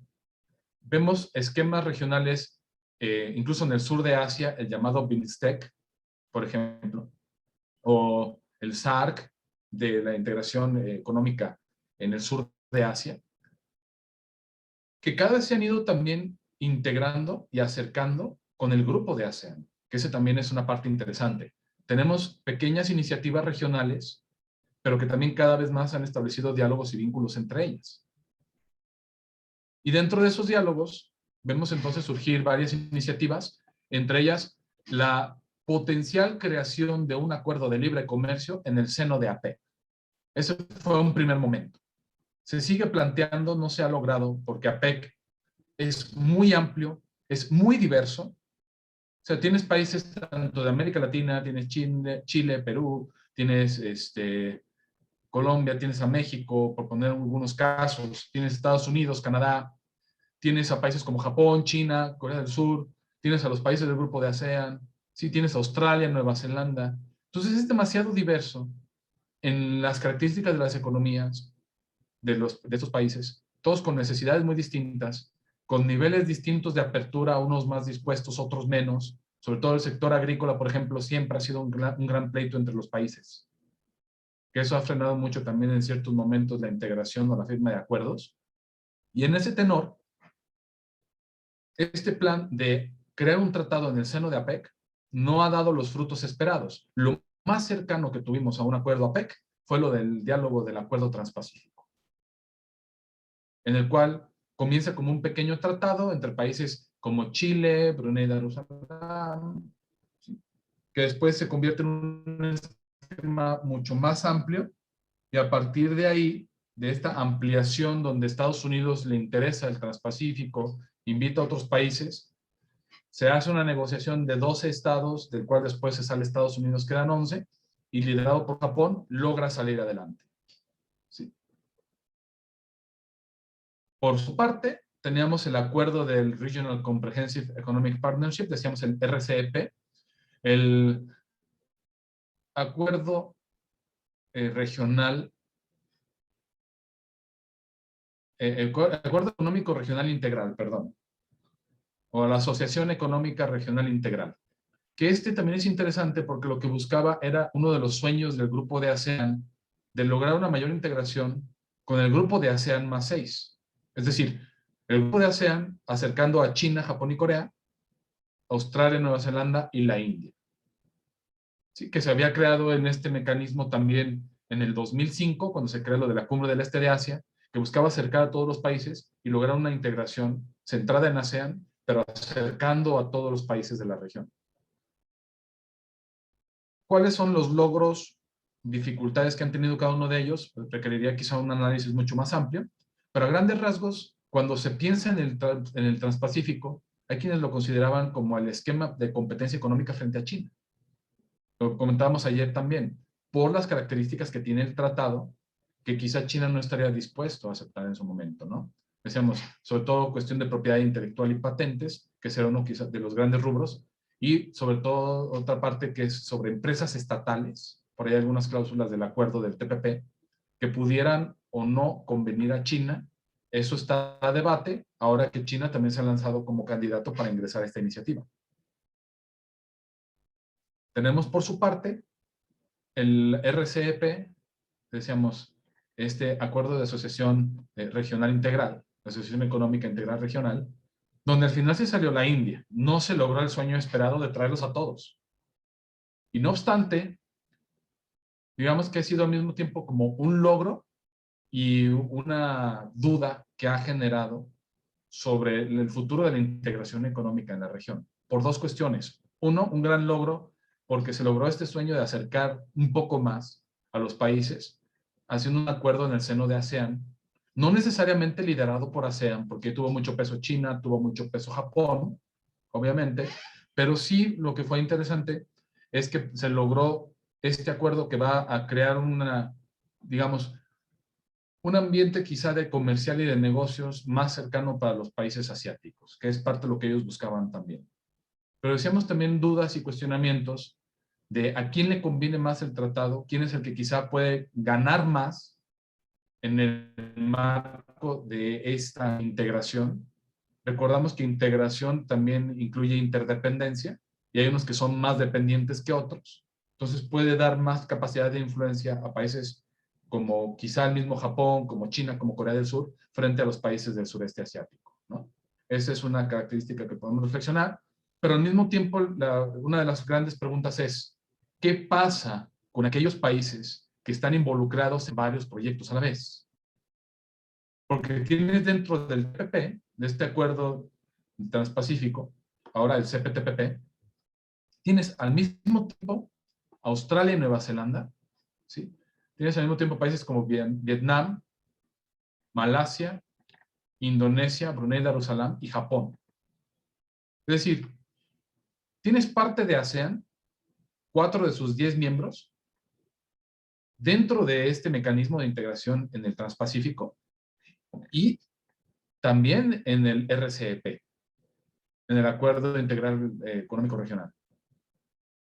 ¿Son compatibles estos acuerdos? ¿Pueden fortalecer el posicionamiento de estos países en la competencia económica regional? Si los puede integrar más, los puede acercar más. Entrar en uno quizá pueda convertirse a la larga en una desventaja frente al otro acuerdo. Son algunas de las interrogantes que pueden quedar ahí colgando, ¿no? Y yo se las comparto también como algunas dudas, algunas reflexiones en ese sentido. Y en lo que respecta a ASEAN, el hecho de que una parte de ASEAN sí esté en el Transpacífico y la otra no, puede de alguna manera ser otro factor que pueda fragmentar aún más la posición de los países con respecto a la competencia estratégica que hay. Que hay varios puntos ahí a considerar. No solamente es quién es aliado de quién en el marco de la competencia en términos militares, sino también cómo se están alineando en los diversos bloques económicos que se están desarrollando. De la mano también de los proyectos de China en el marco del One Belt, One Road, de lo de la estrategia de la ruta de la seda, o lo que es lo de la franja y ruta, como se le conoce también en español, que aquí es donde vamos a ver, digamos, también esta parte de la competencia tomar cada vez más fuerza, ¿no? Sí, Silvia, adelante. Gracias, profesor. Yo estaba pensando que esta parte económica no jugaba tanto, a mí me parece que ahora es de mucho peso, además de toda la parte militar, es de mucho peso para repensar una guerra, ¿no? Más que lo que sucedió en guerras mundiales anteriores o en guerras anteriores, porque lo estamos viendo tan solo con la pandemia. Ha cambiado totalmente, y lo que usted decía o sea, de la escasez ahora de chips y de muchísimas otras cosas, y el encarecimiento de las cosas, eso haría que se desbalanceara por completo el comercio mundial. Entonces, o sea, desde mi punto de vista, ahora la parte comercial pesa muchísimo, porque la globalización a partir de los 90 es impresionante. Entonces, me parece que ahora lo repensarían. Claro que la estrategia de China me parece que es muy inteligente, porque ahora ellos tienen fábricas y puertos y todo en todo el mundo. Entonces, bueno, pues podrían ellos surtir al mundo desde todo el mundo, ¿no?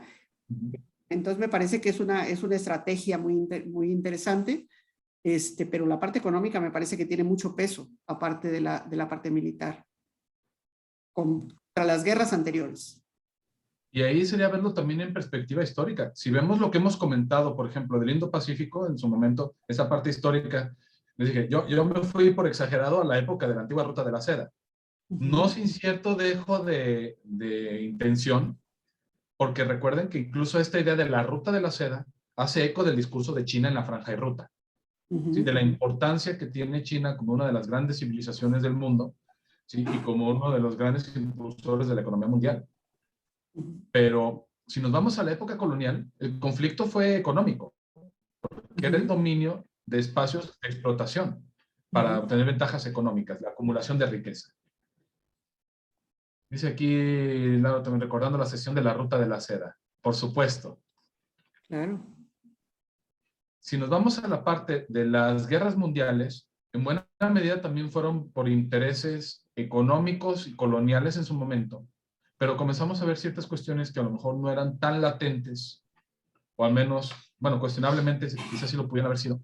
Pero la Segunda Guerra Mundial, por ejemplo, tuvo también un dejo ideológico muy marcado, que tenía que ver, por ejemplo, con esta idea de la superioridad de la raza aria y de los nazis, ¿sí? Donde vemos también no solamente intereses económicos, sino que van también de la mano de cuestiones ideológicas muy fuertes.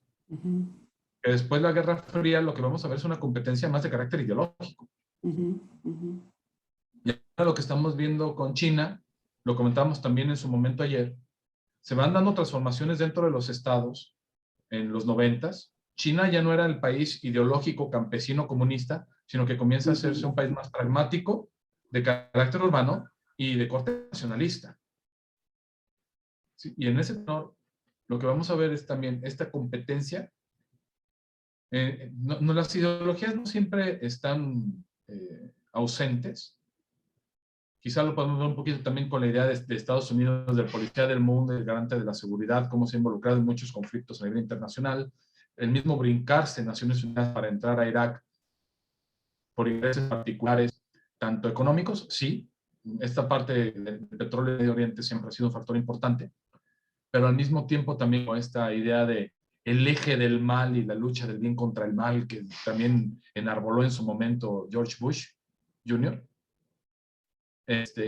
y en esa situación, frente a China, no podemos descartar que haya totalmente como este componente ideológico, sobre todo por verlo como un ente distinto, que no es democrático, que viene a convertirse en un agente disruptor, que viene a cambiar el mundo y las reglas con las que jugamos.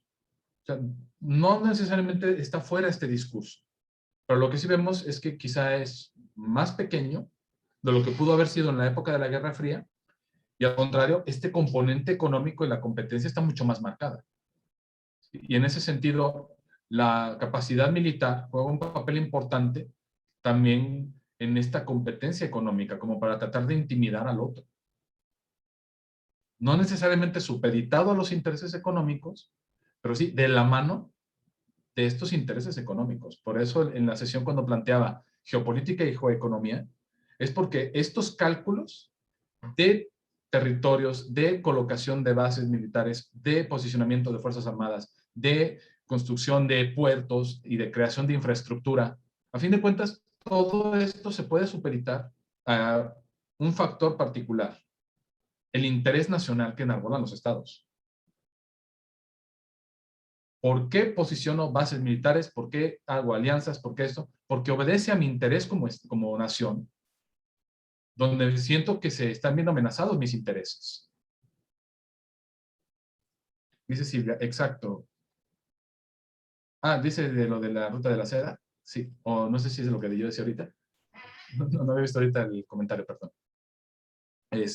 Lo que comentamos ahorita del interés nacional, a fin de cuentas todos los actores actúan en nombre del interés nacional diciendo que es por el bienestar y la sobrevivencia de su país.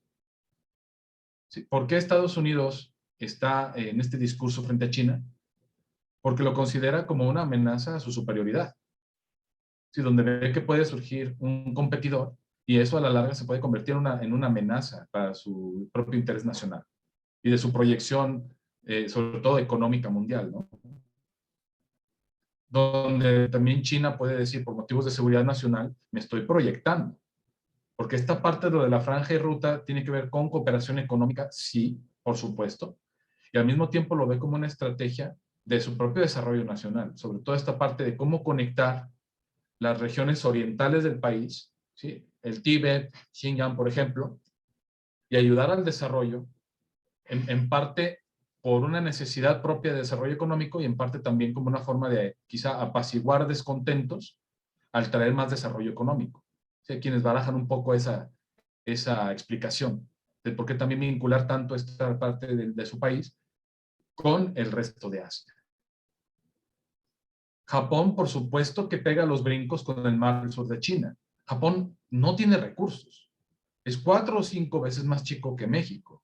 No tiene petróleo. No tiene casi recursos. Es mucha montaña, bosque y playa. Sus productos energéticos los tiene que importar. Más allá ¿cómo se llama? De la energía nuclear que genera, no tiene casi recursos propios para generar energía. El petróleo lo tiene que comprar todo de Medio Oriente prácticamente. Y en ese tenor se vuelve vital la ruta comercial por el mar del sur de China, esta zona en conflicto. Por ahí pasa todo el petróleo que les compra a los países del Medio Oriente, ¿no? A los productores de petróleo. Entonces, vemos cómo, a fin de cuentas, todos estos cálculos políticos, militares, también responden a estos intereses geoeconómicos. ¿Dónde están los recursos? ¿Dónde están las rutas de distribución? ¿Con quién estoy compitiendo? ¿Con quién me estoy aliando? ¿Sí? Todos estos cálculos se dan en todas estas dimensiones al mismo tiempo, frente a varias otras cuestiones que van saliendo. Sí, decíamos que no toda la cooperación es como en ese sentido, entre comillas, negativo de sobreponerse al otro y ganar, sino que veíamos también estos nuevos nichos que decíamos de cooperación en rubros tecnológicos, de salud, de inteligencia, en esta parte de la lucha contra el cambio climático, que es otro de los grandes temas de cooperación actualmente que se han ido debatiendo, de transiciones a energías renovables, etc. Existen también estos rubros de la cooperación. Y lo interesante aquí es ver también cómo estos rubros que podemos considerar como caras más amables de la cooperación pueden incluso situarse en esta competencia estratégica. Lo mencionábamos, la competencia por la diplomacia en las vacunas. Lo comentábamos también un poquito, esta parte de la ciberseguridad, que es otro rubro importante, ¿no? Que se está generando. Esta parte de la lucha contra el cambio climático, pero vemos que también hay como asociaciones especiales, donde hay marcos en Naciones Unidas, donde están todos, sí. Pero también el Quad tiene su propia línea en ese sentido. ASEAN tiene su propia línea en ese sentido. APEC tiene su propia línea en ese sentido. Y cada una con diversos enfoques y diversos niveles de profundidad. Así que eso también implica factores de mayor o menor integración, que se traducen también en mayor o menor interdependencia entre ellos. Entonces se vuelve bien complejo cuando vemos todos estos elementos como factores que atraen o alejan a los estados y que se vuelven también factores de a mayor capacidad de atracción, mayor capacidad de influencia que tienes sobre los países que estás atrayendo. Eso explica en parte también este gran auge de tratados de libre comercio, de estrategias de seguridad, de vinculación, todas estas dinámicas que estamos viendo en la región, ¿sí? Porque son formas en las que también se está aumentando esta interdependencia. Y porque quienes crean estos esquemas están al mismo tiempo moldeando las reglas del juego, las estructuras, y en un sentido más abstracto, el orden regional, ¿sí? Cómo funciona la región. Esa es la parte donde podemos ver como también este campo estratégico. Bueno, ¿y qué tiene que ver lo de la ruta de la seda y el TPP? Pues que una cosa es las reglas que estipulan y otra cosa es una cierta intencionalidad detrás de ellas. Sí, depende cómo se puedan interpretar. Entonces, ese es el gran tema, ¿no? Al momento de pensarlo como parte de esta competencia estratégica. ¿Quién está ganando qué a través de tal o cual estrategia? Y en buena medida lo que se constituye con el Quad es parte de esta competencia frente a ese crecimiento de la influencia que ha tenido China. Sí, con el temor que le tiene en su momento Estados Unidos al ver que aterriza el Banco Asiático de Inversión en Infraestructura, que se está desarrollando lo de la franja y ruta, ¿sí? Y es donde buscó empujar sobre todo lo del Acuerdo Transpacífico para por lo menos asegurar un espacio de influencia en el marco de APEC en Asia-Pacífico. Después sale el tiro al revés, cuando con el cambio de gobierno Donald Trump termina saliéndose de ese esquema, ¿no? Que esa es otra parte importante. Que hay quienes dicen que en ese sentido China puede ser más fuerte a la larga y que esta es una pregunta también del millón para llevarnos de reflexión. ¿Qué tan sólido es el Quad actualmente y qué tan sujeto puede estar a vaivenes políticos entre sus miembros que al final puedan mermar esa integración.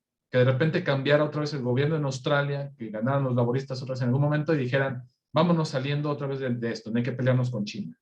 Que cambiara el gobierno de la India, hubiera algún gobierno más precavido y dijera, vamos a fortalecer esta idea de la no alineación, vamos dejando de lado un poco el Quad. ¿Qué tal si hubiera otra turbulencia política en Japón, cambio de primer ministro otra vez casi cada año, que evitara quizá que Japón se comprometiera de manera más activa en el Quad, porque nuevos primeros ministros quizá traigan ideas diferentes, pensando en algún momento, no sé si alguna transición frente a alguna oposición. Aquí entre nosotros lo veo un poco difícil, por cierto que allá en Japón ahorita están de madrugada, cuando ellos se levanten van a elecciones, mañana Japón tiene elecciones. Entonces, todos estos panoramas políticos pueden cambiar, ¿sí? Y es uno de los, digamos, entre comillas, desventajas de este tipo de países democráticos frente a China, donde tienen un líder fuerte que puede permanecer por más tiempo en el poder y darle continuidad a este tipo de proyectos. Si no vamos a decir si es bueno o malo, democrático o no, etcétera, vamos a decirlo en términos de continuidad del líder que suele marcar una pauta de política, ¿sí? Y cómo se le da, por ende, continuidad a los proyectos. Paréntesis, lo vimos en América Latina con la integración, cuando se estaba creando el marco de UNASUR, que después se resquebraja por el llamado péndulo latinoamericano, de los países que vamos de izquierda a derecha, izquierda a derecha. ¿Sí? En casos como muy marcados Brasil, Argentina, Chile, que fueron grandes líderes en la región, y que fueron de izquierda a derecha como Chile, Michelle Bachelet, y luego llega Piñera, y luego Michelle Bachelet, y luego Piñera, y vaivén entre izquierda y derechas. Lo vimos con los Kirchner en su momento en Argentina, que luego tuvimos los cambios. Lo vimos con Lula da Silva en Brasil y ahora que llega Bolsonaro de derecha. Se ha ido mermando esa integración en América Latina. ¿Podemos esperar que pase algo similar con el Quad? ¿Podemos esperar que pase algo similar en ASEAN, que pueda comprometer estas alianzas en la región de ASEAN? Son cosas que debemos también de tomar en cuenta, ¿sí? Al momento de nosotros reflexionar y hacer una prospección, una proyección de lo que puede pasar también a futuro con la región. Entonces, voy a dejar ahorita de lado esta parte de las diapositivas de carácter económico, solamente quiero subrayar esta parte del por qué también la importancia de China y cómo, por qué llama la atención. Cuando lo vemos en números se vuelve más llamativo. Aquí pongo atención a algunos países de la región, sobre todo Estados Unidos, Japón y China para comparar. Estados Unidos y Japón eran las dos economías principales del mundo. Estados Unidos lo sigue siendo, Japón era la segunda, se vio rebasada por China. Aquí está lo que cada país representa como porcentaje de la economía mundial en años seleccionados. En el 91, China representaba poco más del 2% de la economía mundial, Japón más del 12%, Estados Unidos más del 23% de la economía mundial. Fíjense la evolución. Japón del 12 fue bajando 11, 10, 9, 8, 7% de la economía mundial. Estados Unidos 23, 24, 25, 24, se está yendo para atrás, 23, 22, 21. Ojo, porcentaje de la economía mundial. ¿Ha ido creciendo la economía de estos países? Decimos, hay quienes crecen más y abarcan más rebanada del pastel, que es el caso de China. Del 2%, 3, 4, 5, 7, 9, 11, 13.6% de la economía mundial. ¿Sí? Que es este crecimiento que va teniendo. ¿Sí? Vemos, en detrimento de países como Japón, cuya presencia se ve disminuida porque China está creciendo cada vez más. Que no en términos absolutos. ¿Sí? Aquí volvamos a recordar, estamos viendo números de tamaño. No vemos la calidad de las capacidades económicas de los países. Japón es muy fuerte en inversiones todavía. En desarrollo tecnológico también es muy importante. ¿Sí? Y sus cadenas productivas en el sureste asiático son muy fuertes. ¿Sí?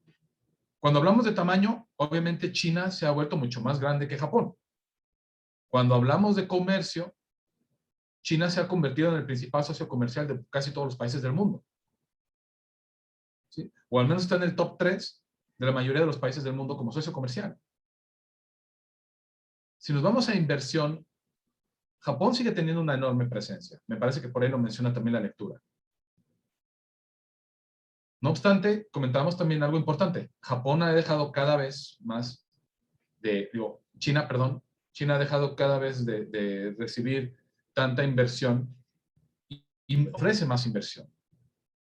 Es decir, era un país que atraía inversiones y ahora no solamente atrae, sino que también invierte al exterior. Lo estamos viendo muy fuerte en este marco de la ruta de la seda, por ejemplo. Y ahí es donde, a pesar de que Japón sigue siendo un inversionista importantísimo, a la larga quizá China también pueda representar una competencia importante en ese rubro, siempre y cuando mantengamos un cierto nivel de desarrollo y crecimiento en China, que ahorita con todo lo que está pasando de Evergrande y las inmobiliarias, pues ahí hay muchos cuestionamientos de qué va a pasar en los próximos años también con esta parte, ¿no? ¿Qué tanto impacto puede tener en la economía de China? En cuanto a cadenas de valor, vemos también que China está teniendo cada vez más auge. Si ustedes ven la cantidad de componentes chinos o agregados chinos en los productos que se consumen en la región, vemos que aunque en Japón el componente tecnológico sigue siendo muy importante, en términos de ciertos elementos manufactureros, incluso cada vez más tecnológicos, China está teniendo más presencia. Japón sigue siendo importante, pero China está creciendo. Y ayuda oficial al desarrollo, que es otro rubro importante. Japón sigue siendo importante, Estados Unidos sigue siendo importante, los europeos siguen siendo importantes, pero China está entrando también en un esquema de ayuda al desarrollo muy particular. ¿Sí? Si ustedes se van al esquema de ayuda oficial al desarrollo, como lo maneja la OCDE, la Organización para la Cooperación y el Desarrollo Económico, van a ver que China como ayuda oficial al desarrollo no es importante. Pero el problema es que China no entra en esa etiqueta de ayuda oficial al desarrollo. Entra más como ayuda sur-sur, es decir, de países en desarrollo para ayudar a países en desarrollo, y son volúmenes muy, muy altos. Y en ese tenor también en ayuda oficial al desarrollo, poniéndolo ahora como ayuda bilateral, vamos a ponerlo así mejor, para quitar este nombre oficial, vemos que China también está teniendo mayor presencia a nivel mundial. Es decir, rubros que eran tradicionalmente del dominio de Japón, son cada vez más disputados por China en la región. Menciono Japón particularmente porque de los países del Quad, exceptuando Estados Unidos, de los países asiáticos, Japón era el que mayor presencia tenía, que había liderado el vuelo de los gansos y el desarrollo económico asiático. ¿Sí? Y ahora vemos por qué le interesa tanto este esquema del Quad a Japón. Porque está viendo cómo China le está compitiendo en los rubros donde tradicionalmente era su área de influencia. Entonces, esto ilustra un poquito también esta parte del desarrollo y la competencia que se ha venido dando en la esfera económica. Para ponerlo un poquito más en números y en perspectiva. Y aquí está, por ejemplo, lo de la ruta que decíamos, de la ruta de la seda. Ustedes ya lo vieron, no me voy a detener mucho aquí, solamente para plantear como esta parte de la conectividad que se ha tenido con el continente asiático, con el continente africano, conectando hasta Europa, en proyectos que entran como en el margen de la ruta de la seda, pero que exceden estas latitudes. Hablamos también, por ejemplo, del caso de América Latina.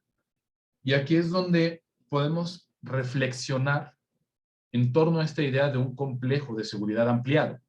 Yo les estoy planteando a ustedes la cuestión del Indo-Pacífico, pensándolo como complejo de seguridad que ha articulado, por supuesto, la presencia de Estados Unidos como la gran potencia mundial, pero sobre todo países del noreste de Asia, sobre todo Japón, en el sureste asiático, por ahí incluiríamos también Australia, y el sur de Asia, donde están buena parte de los proyectos también.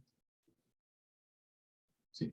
En esta articulación de cuestiones de preocupaciones de seguridad compartidas frente a esta influencia de China,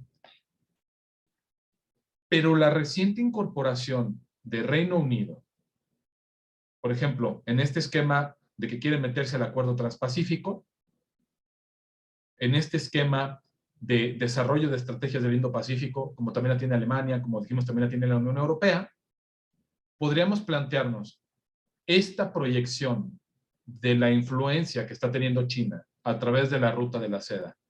Podría ser que el complejo de seguridad, como lo vemos en el Indo-Pacífico, se pueda extender a otras latitudes? Es decir, a medida que aumente quizá la presencia de China con esta conectividad, pudiéramos pensar que se extendieran las dinámicas de seguridad hasta Europa y lo consideráramos un complejo de seguridad ampliado, más allá del continente asiático. En ese sentido, ¿podríamos plantearnos una segunda guerra fría? Me gustaría preguntarles a ustedes, ¿qué opinan acerca de este tema? ¿Creen que veamos el surgimiento de una nueva fría, perdón, guerra fría? ¿Creen que sí? ¿Creen que no? ¿O en qué condiciones creen que podría darse?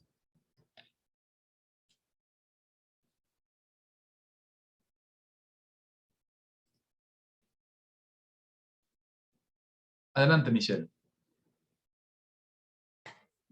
Sí, bueno, primero me ha parecido súper interesantísimo todo lo que nos ha estado mostrando y todos los datos. Creo que ayuda muchísimo a darnos como una idea muchísimo más pues clara de cómo se están moviendo las dinámicas en esa zona.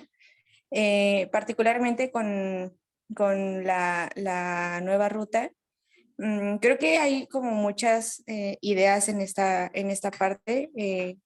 Pues por un lado están justamente quienes dicen que China está ascendiendo y que entonces Estados Unidos está como decayendo. Esta idea de lo de la nueva ruta de la seda, perdón, lo de la nueva Guerra Fría, yo ahí no estaría tan de acuerdo en llamarlo de esa manera. Quizás pensando de manera como muy ortodoxa lo que en algún momento fue la Guerra Fría, pues, o sea, que fue una competencia ideológica, política, económica, en muchísimas esferas distintas. Y creo que en el caso de Estados Unidos y de China, si bien, o sea, ya lo veíamos justamente en la clase con Eduardo Etzil, pues es un país sumamente, no sé, extraño, o sea, que tiene muchísimas particularidades que ningún otro país posee, pero tampoco podría llamarlo como en términos de una pugna incluso ideológica, ¿no? Pero al final la dinámica es puramente capitalista. Entonces, igual pues esto de estar recuperando bastante como de la historia y de la identidad como de todos estos países por los que atraviesa la nueva ruta, pues creo que sí es una estrategia geopolítica súper amenazante, no nada más para Estados Unidos, sino como para todos. Pero por otro lado, pues también se trata de muchos países que muchas de estas como grandes potencias como de toda la historia, como Europa y Estados Unidos, no necesariamente les prestaron como mucha atención o no invirtieron en estos espacios, ¿no? O sea, justamente creo que China ahí su gran plus es que ha puesto atención en todos estos espacios que son sumamente estratégicos y que no necesariamente pues no sé, se aseguraron por parte de estas potencias. Entonces, sí creo que es una competencia, no sé, estratégica, intercapitalista, entre Estados Unidos quizás y China, un poco ahí Rusia también cooperando con China en inversiones y demás, en desarrollo tecnológico, pero particularmente yo no lo llamaría como Guerra Fría. Muchas gracias, Michelle. ¿Alguien más gusta compartir sus reflexiones? Verónica, adelante. Sí, muchas gracias. Bueno, coincido con Michelle hasta cierto punto de que no pudiéramos llamarlo tal cual una guerra fría, siendo como muy críticos respecto a lo que, pues vaya, como internacionalista conocemos como ese proceso, ¿no? Pero yo sí difiero un poco en el sentido de que yo sí veo a un país chino con muchísima potencia y con muchísima capacidad, ¿no? De llegar a sobreponerse económicamente, incluso culturalmente, sobre lo que ahora es el gran poderío norteamericano en muchísimas regiones del país. Además, yo también creo que pudiéramos estar hablando actualmente de más que una guerra fría como entendida en esta lucha bipolar, como ahora sí que una reconfiguración estratégica de poderes en donde se van a llenar estos vacíos de poder en ciertas regiones que por alguna u otra cosa, inclusive por la pandemia, se han estado generando, ¿no? en diversas regiones del mundo. Entonces, estas grandes potencias como China, incluso, no sé, India, Rusia, por supuesto Estados Unidos, que no va a dejar de estar presente en otras regiones, pues bueno, van a tratar de llenar estos vacíos de poder en cierta medida, pues sí, de competencia, ¿no? O sea, de ver quién tiene más alcance a nivel internacional dentro de todo este tablero, pero por supuesto sin descuidar la parte interna, ¿no? Que es como una de las,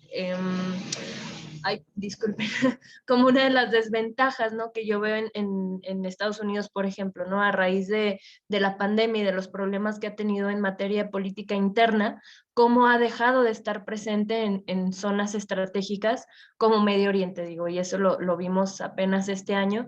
Entonces, creo que va a suceder lo mismo en otras regiones y esto va a generar muchísimo más espacio para que potencias como China aumenten todavía en mayor cantidad esta presencia. Entonces, si bien no me gustaría llamarla Guerra Fría a este proceso, yo considero que sí estamos como frente a una nueva era de reconfiguración de poderes, pero multipolar, pero sí de competencia, pues.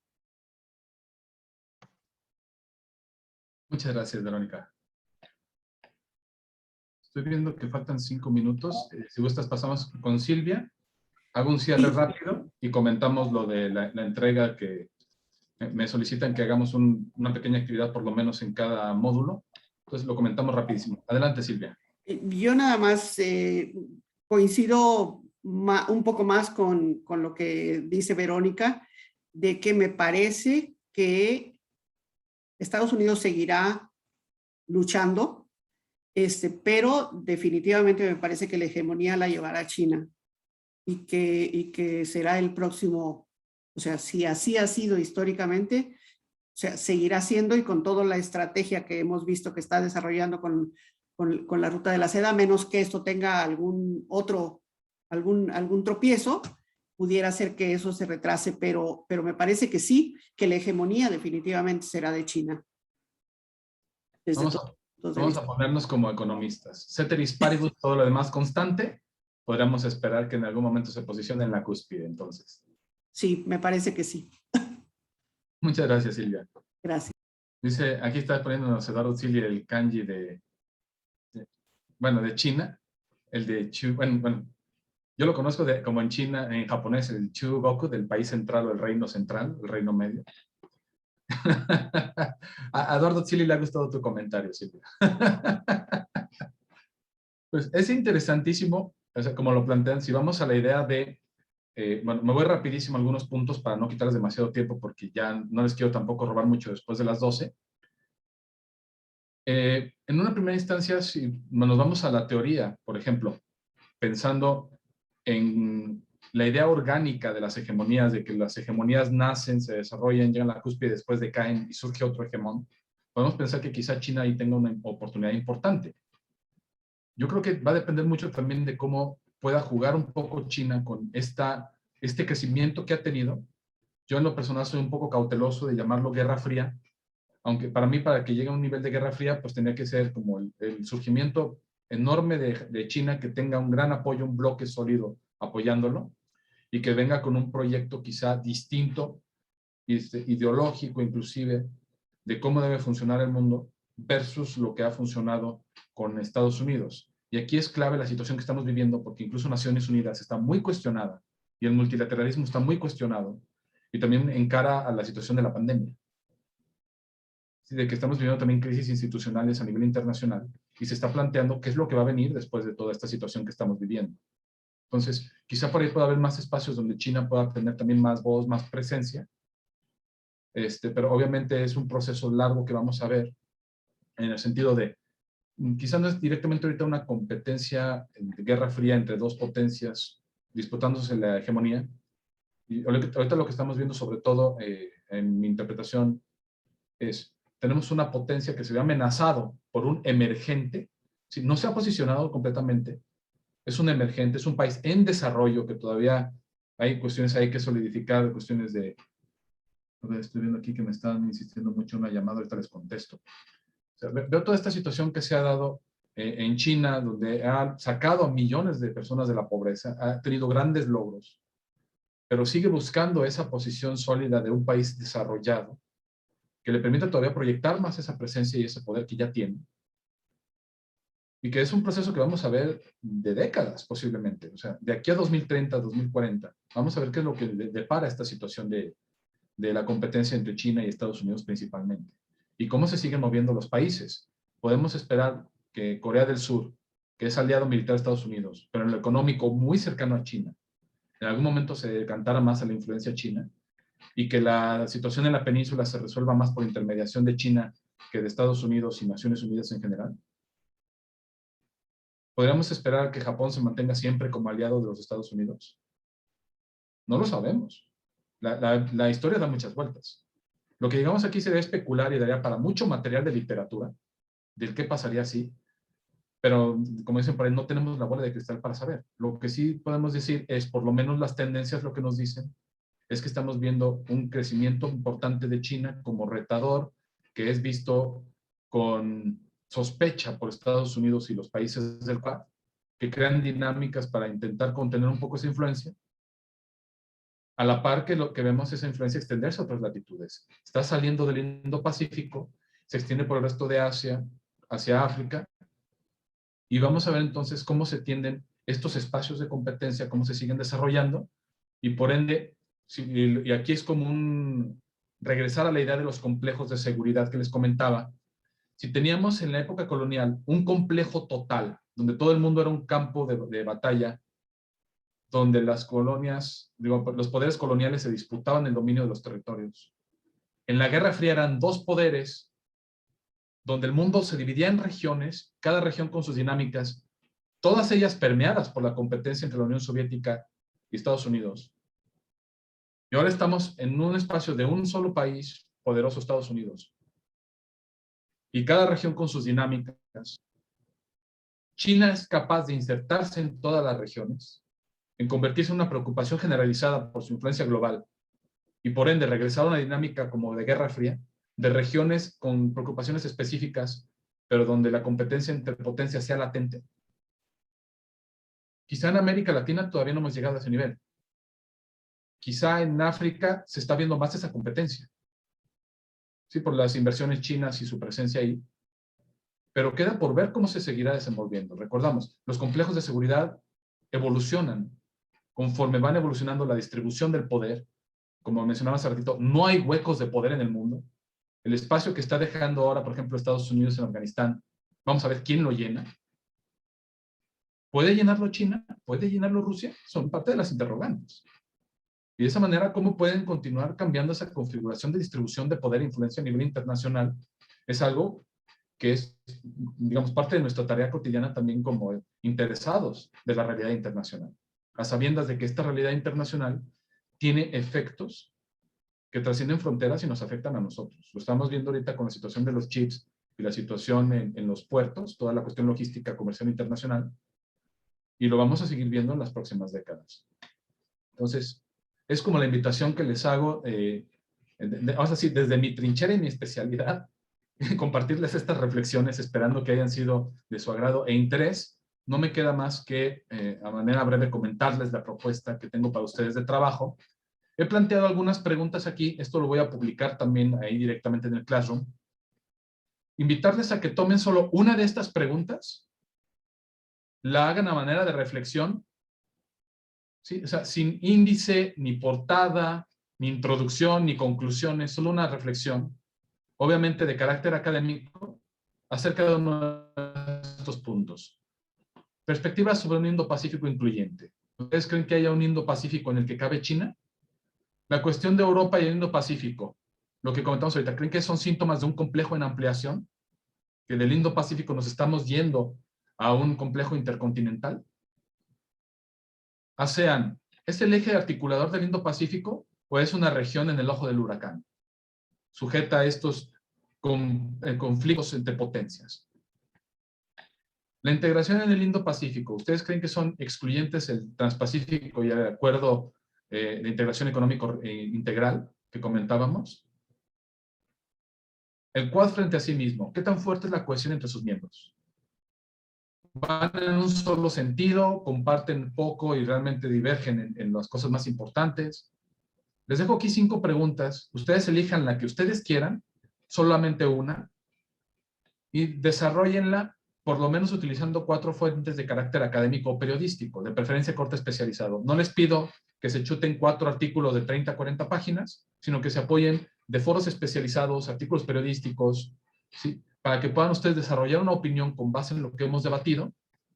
Les propongo aquí algunas fuentes: el Consejo de Foreign Relations, el ASEAN Forum, la revista Foreign Affairs. ¿Sí? No contamos las lecturas asignadas para esta sesión. Se dijeron, ya con las que puso el profe ya tengo 2. Estas no cuentan. Citas en el formato que ustedes prefieran, APA o Chicago, en el que ustedes se sientan más cómodos. Por lo menos cuartilla y media mínimo, 2 cuartillas y media máximo, sin contar la bibliografía. Tampoco que sea muy extenso, porque sé que también están en otras actividades. Arial o Time News Roman como tipo de letra, tamaño 12, interlineado 1.5, párrafo justificado, sin sangría. Como decíamos, sin portada ni introducción, sin conclusiones. Solamente como su respuesta a la pregunta, su reflexión. ¿Sí? En la parte superior nomás pongan la pregunta que eligieron, luego su nombre en el siguiente renglón y después desarrollen su reflexión. Este es el trabajo que yo les invito a hacer. Elijan de todo lo que hemos planteado, porque sé que son muchas cosas, son muchas dimensiones, muchos frentes, muchos puntos para reflexionar. Eligen el que les haya parecido mejor y desarrollenlo como parte de su tarea. Entonces, esto lo he comentado, lo voy a publicar también ahí en el grupo, en el Classroom. De mi parte, les pido perdón por extenderme 5 minutos más, pero les agradezco mucho su asistencia, su participación, su atención, y quedo a sus órdenes para lo que les pueda apoyar en el futuro. Con gusto ahí estamos. Por lo pronto, atendiendo lo que decía Silvia, también si están en la Feria del Libro, por ahí nos vemos el 29 de noviembre. Ya les puse la publicidad también ahí en el Classroom. ¿Para cuándo sería la entrega? Les doy, por lo menos suelen asignar como una semana antes para que lo puedan entregar. Entonces, de aquí a la siguiente sesión que van a tener el próximo viernes, digamos, de aquí al próximo viernes 5 de noviembre, antes de las 6 de la tarde, antes de su siguiente sesión, ¿sí? Como tiempo para que lo puedan entregar, que tengan una semana para leer y reflexionar. También lo voy a escribir ahí, por cierto. Gracias por señalarlo. Entonces, ¿detiene la grabación? Perfecto. Muchas gracias, Eduardo.